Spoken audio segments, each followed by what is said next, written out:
سب سے پہلے دکھ کا اظہار جو ایئر انڈیا کا جہاز کریش ہوا جس میں 240 سے زائد مسافر سوار تھے، یقیناً وہ اس دنیا سے کوچ کر گئے ہیں، لیکن پاکستان کی دعائیں ان کے ساتھ تھیں ہیں، ہمیشہ رہیں گی۔ یقیناً بڑے افسوس کا دن ہے ان کے لیے، لیکن آج پاکستان میں لوگ بجٹ کا ذکر زیادہ کر رہے ہیں اور خاص طور پہ تنخواہوں کا ذکر بڑا کیا جا رہا ہے۔ ہم نے گزشتہ روز پروگرام میں ایک بات کی تھی کہ کس طریقے سے وزارت قانون کو 55% اضافہ دیا گیا ان کے ترقیاتی بجٹ میں، کس طریقے سے سپریم کورٹ کے بجٹ میں 50% اضافہ کیا گیا ہے، کس طریقے سے جوڈیشل کمیشن آف پاکستان کے لیے رقم مختص کی گئی ہے ایک ایسے ملک میں جہاں پر انصاف کا نظام افغانستان کے برابر ہو، 25 لاکھ کے قریب کیسز پینڈنگ ہو، جو عدالت جائے اس کو مرنے کے بعد انصاف ملے 80-70% آف دا ٹائم۔ اور آج آئی ایم ایف نے بھی یہی بات کر دی ہے۔ کل ہم نے کیا کہا تھا آپ کو سنوانا چاہوں گا، سنوائیے پروڈیوسر صاحب۔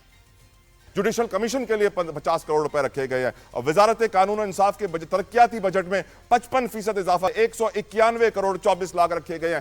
اس ملک میں جہاں 25 لاکھ کیسز پینڈنگ ہیں، جہاں پر آج بھی ہمارے محترم ججز 2 مہینے کی چھٹیاں لے لیتے ہیں۔ وجہ یہ ہوتی ہے کہ انگریزوں کو گرمی لگتی تھی تو اس لیے انہوں نے سسٹم بنایا تھا کہ 2 مہینے کی چھٹیاں ہوں گی، لیکن ہمارے پاکستانی ججز کو بھی اتنی گرمی لگتی ہے جتنی انگریز ججز کو لگتی تھی، اس لیے وہ بھی اس رول کو فالو کرتے ہیں اور چھٹیاں لیتے ہیں، بھلے 25 لاکھ کیسز پینڈنگ ہو، مسئلہ نہیں ہے۔ آئی ایم ایف نے آج پاکستان کے 344 ارب کے گرانٹس کے اوپر اعتراض کیا ہے، تشویش کا اظہار کیا ہے، اور ان گرانٹس کے اندر ہم جانتے ہیں آئی پی پیز کو دی جانے والی رقم ہے 115 ارب، اس کے اندر دفاعی اخراجات میں 60 ارب کے قریب ہے، اس میں سندھ میں سیلاب متاثرین کے لیے 30 ارب ہے، زرعی ٹیوب ویلز کی سولرائزیشن کے لیے 14 ارب ہے، لیکن ساتھ ساتھ آئی ایم ایف نے کہا ہے ذرائع کے مطابق اخراجات میں سپریم کورٹ، ہائی کورٹس، وزارت داخلہ اور دیگر محکموں کے اخراجات بھی شامل ہیں۔ آئی ایم ایف نے حکومت سے وضاحت طلب کی ہے کہ ان فنڈز کے اجراء اور خرچ کے عمل میں شفافیت اور پارلیمانی منظوری کیوں نہیں شامل کی گئی۔ یقیناً بڑا سوال ہے، ہم نے کل اٹھایا تھا، آئی ایم ایف نے آج اٹھا دیا ہے، لیکن ساتھ ساتھ اس سے بھی بڑا سوال ہے۔ وزیر خزانہ نے اسپیکر اور چیئرمین سینیٹ کی تنخواہ 500% بڑھانے کے فیصلے کا دفاع کرتے ہوئے کہا تھا پچھلے 9 سالوں سے ان کی تنخواہیں نہیں بڑھی ہیں، اس لیے ضروری تھا ان کا اضافہ کرنا۔ اب ان منصب پر فائز اشخاص کی تنخواہیں بجٹ آنے سے قبل 2,05,000 ہوتی تھیں، اب وہ تنخواہیں بڑھ کر 21 لاکھ کر دی گئی ہیں۔ تعجب کی بات یہ ہے کہ سینیٹر اورنگزیب نے مزدور کی کم سے کم اجرت 37,000 برقرار رکھی ہے، اس کو کیا ضرورت ہے جی؟ اس کی تنخواہ کیوں بڑھائی جائے؟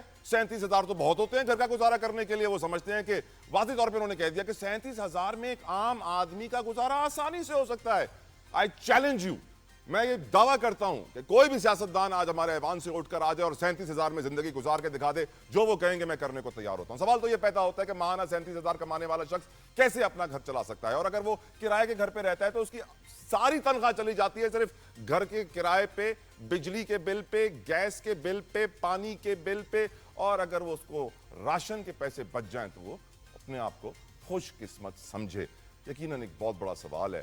دوسری جانب ہم یہ بھی جانتے ہیں کہ ہمارے ملک کے وفاقی وزیر دفاع ہیں خواجہ آصف، انہوں نے تنخواہوں میں اضافے پر تنقید کی ہے۔ جی ہاں، اس کو مالی فحاشی کہہ ڈالا ہے، اور انہوں نے ایکس پر اپنے جاری پیغام میں کہا ہے کہ عام آدمی کو مد نظر رکھتے ہوئے ہماری عزت و آبرو ہے، انہی کی مرہون منت یہ ساری ہماری عزت ہے، اس لیے ان کا بھی سوچنا چاہیے۔ سیڈلی شاید وزیر دفاع اور کابینہ کو بجٹ کے فیصلوں میں کہیں بھی شامل نہیں کیا گیا، ان سے منظوری نہیں لی گئی۔ وزیر اعظم نے بھی عجیب بات ہی ہے، اب وزیر اعظم نے بھی تنخواہوں میں 500% اضافے پر نوٹس لے لیا ہے، حکام سے رپورٹ طلب کر لی ہے۔ یقیناً یہ وزیر اعظم کا تو ایسے اقدام ہے، مگر یہاں سوال یہ پیدا ہوتا ہے کہ ایک طرف حکومت خود پہلے 500% تنخواہ بڑھا دیتی ہے، پھر وزیر اعظم صاحب نوٹس لے لیتے ہیں کیونکہ میڈیا پر شور مچ جاتا ہے کہ تمام فیصلے وزیر خزانہ خود ہی کرتے ہیں، یا کابینہ اور وزیر اعظم کی بھی مشاورت اس میں شامل ہوتی ہے، یا سب آئی ایم ایف کا ڈکٹیشن ہے۔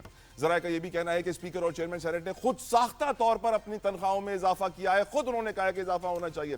دوسری جانب مشیر خزانہ نے یہ بھی کے پی نے صوبے کا بجٹ بانی عمران خان کی اجازت سے مشروط کر دیا ہے، یہ بھی ایک بڑی ڈیولپمنٹ ہے، اس کو بھی ڈسکس کریں گے۔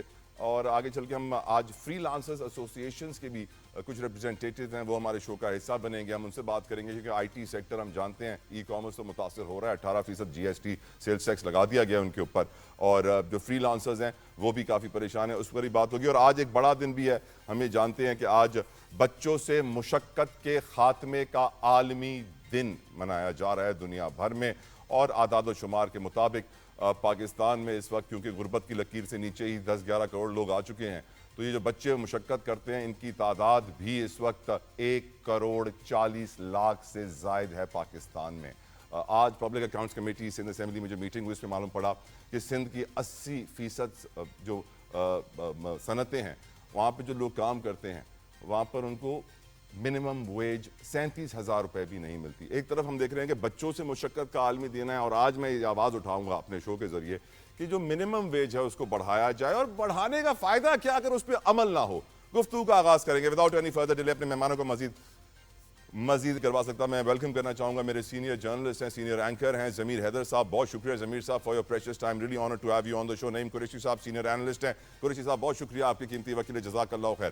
نعیم صاحب, ایک وقت تھا ضمیر صاحب کے, میں ضمیر حیدر صاحب سے شروع کرتا ہوں. ضمیر صاحب, ایک وقت تھا کہ ہم کہتے تھے کہ عوام دوست بجٹ, اس بجٹ سے کیا غربت کا خاتمہ ہوگا, بے روزگاری کا خاتمہ ہوگا, مہنگائی ختم ہوگی, صنعتوں کا پہیہ چلے گا, زراعت جو ریڑھ کی ہڈی ہے معیشت کی اس کو سہارا ملے گا. لیکن دیکھا یہ جا رہا ہے کہ آج کے بجٹ میں لوگ کہتے ہیں کہ یہ آئی ایم ایف کا بجٹ اور ایلیٹ کا بجٹ, پر آئی ایم ایف کو بھی اس بجٹ پہ تشویش ہو گئی ہے. چیمبرز آف کامرس جتنے ہی پاکستان میں سب کو تشویش ہو گئی ہے. پیپلز پارٹی کے نمائندے نے کہا کہ میں احتجاج بھی کریں گے اس بجٹ کے خلاف, اور 15 ارب روپے رکھ دیے سکھر کراچی موٹر وے کے لیے. اب یہ بجٹ میں 37,000 روپے منیمم ویج نہ بڑھانا اور اپنے خاص اشرافیہ کی تنخواہوں کو, پاورفل لوگوں کی تنخواہوں کو 2 لاکھ سے 20 لاکھ تک پہنچا دینا کیا شو کرتا ہے؟ ہماری حکومت کی کیا خواہش ہے اس قدم سے؟ ضمیر حیدر صاحب. بہت شکریہ. دیکھیں, میں ابھی دیکھ رہا تھا تو مجھے نظر پڑی کہ مئی 2023 میں ایوریج ریٹ آف انفلیشن جو ہے وہ تقریباً 38% سے زیادہ ہو چکا ہوا تھا. دس از مئی 2023, اور اس کے بعد گریجولی کم ہونا شروع ہوا. لیکن ریٹ آف انفلیشن جہاں پہ چلا گیا اس کے بعد جو پرائسز وہاں تک گئیں وہ وہاں پر ہی ہیں.